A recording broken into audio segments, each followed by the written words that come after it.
Et on attaque déjà notre dernière rubrique de l'émission, les conseils j'investis moins cher avec Régis Yankovici qui nous a rejoint. Régis, on va démarrer par un petit point de marché, si vous le voulez bien. Après un premier trimestre, on va dire assez, pas tranquille, mais bon, finalement assez positif, à quoi s'attendre là pour les prochaines semaines et prochains mois sur les marchés?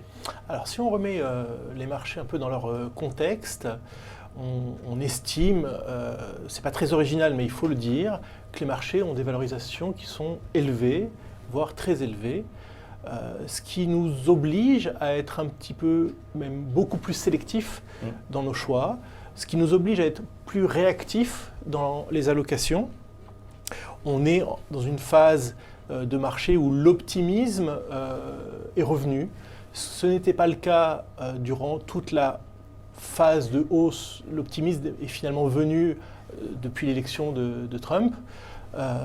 Et l'économie aujourd'hui, que ce soit en Europe ou aux États-Unis, est dans une dynamique qui est satisfaisante. Bon, donc positif finalement globalement au niveau économique, mais des marchés, c'est vrai, qui commencent à être assez chers, les valorisations topiches comme on dit, un petit peu au sommet. Est-ce qu'il faut réduire la voilure en ce moment? Je voudrais rappeler quelque chose, c'est que le CAC 40, il n'y a pas très longtemps, a battu ses plus hauts.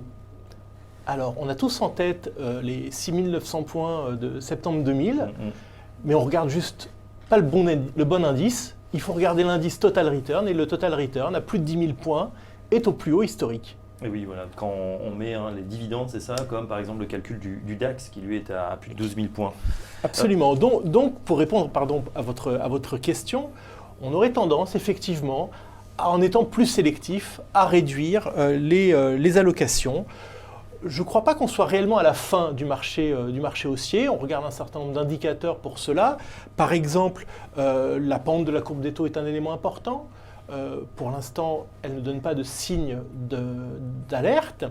Peut-être ce qui nous inquiète un petit peu plus, c'est la confiance. Aujourd'hui, les principaux acteurs économiques ont une confiance qui est peut-être beaucoup trop élevée par rapport à ce que pourrait justifier l'économie fondamentale, et qu'il va falloir d'une manière ou d'une autre que les deux se resynchronisent.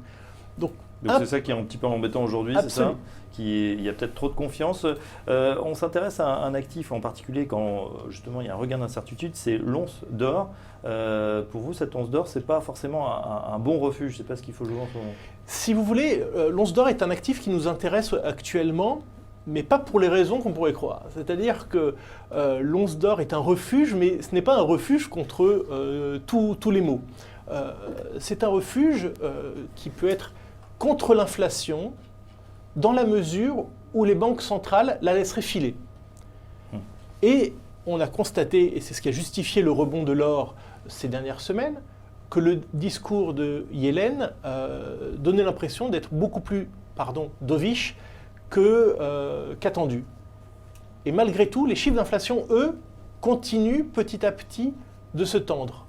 Donc cet écart entre des banques centrales plutôt accommodantes encore, et une inflation qui repart, doit favoriser l'or et les mines d'or. Bon, Jérémy Toubiana est resté sur le plateau également. Jérémy, est-ce qu'on peut trouver des trackers, justement, des ETF sur l'or?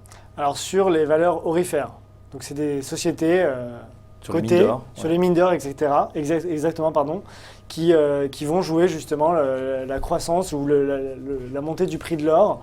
Un bon proxy, c'est de jouer cet ETF-là qui s'appelle ACWI Gold. Donc c'est un bon moyen de jouer cette thématique-là.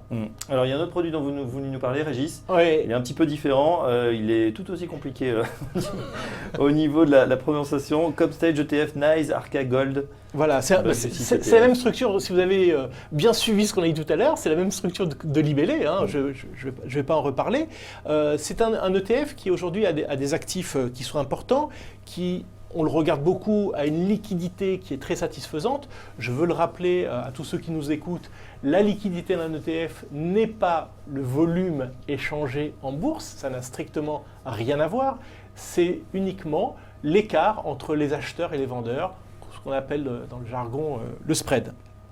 Donc cet ETF-là a un spread tout à fait satisfaisant et devrait bénéficier des facteurs dont on a parlé, donc inflation et banque centrale accommodante. Voilà, frais de gestion limité également à 0,65%. Une question pour Jérémy. La dimension, quand on parle des mines, souvent, même l'or, c'est un actif libellé en dollars. Là aussi, est-ce qu'on peut se couvrir contre ce risque de change? Alors sur notre gamme d'ETF, on n'a pas d'ETF sur les actions aurifères cotées contre le risque de change. Il n'en existe pas. Hein. Mais il en existe certainement. Non, il n'existe pas d'ETF sur les mines d'or couvert du risque de change. Bon, ni chez Lyxor ni ailleurs. Ok, précision. Mais pardon, c'est une très bonne question parce qu'on a la plupart du temps un effet inverse entre le dollar et l'or.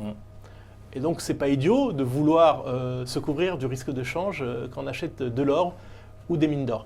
En revanche, des produits couverts du risque de change sur de l'or physique, ça existe, là, pas sur les mines. Et on en trouvera. Donc on sait en tout cas qu'on peut investir sur ces marchés. On est pratiquement au terme de cette émission. Une question subsidiaire pour Régis. Régis, on est à quelques semaines maintenant de l'élection présidentielle qui l'a aussi agité pas mal les marchés. Tiens, si l'ETF était un candidat, lequel serait-il? Bien, peut-être un candidat des extrêmes, puisque ils veulent rebattre les cartes, ils veulent révolutionner le monde. Et c'est ce qui est en train de faire l'ETF depuis 10 ans. Il révolutionne la gestion d'actifs. Peut-être également un monsieur Macron, qui est peut-être le plus moderne ou le plus à la pointe de la technologie. Et en même temps, je pense aussi à François Fillon, qui a un programme économique extrêmement rigoureux, et l'économie que génèrent les ETF dans un portefeuille, oui, me fait penser aussi à Fillon. Bon, vous êtes en train de tous les citer, donc enfin les 5 principaux en tout cas. À la fin, il faut voter ETF.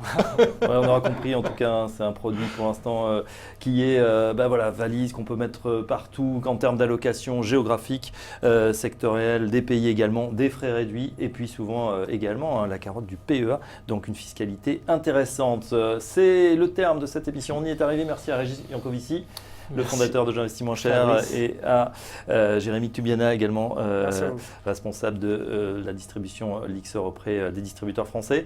Cette édition se termine, mais c'est la première d'une série on se retrouvera tous ensemble pour parler justement de ces produits, comment bien utiliser et comment investir dessus. Très bonne semaine à tous et à très bientôt.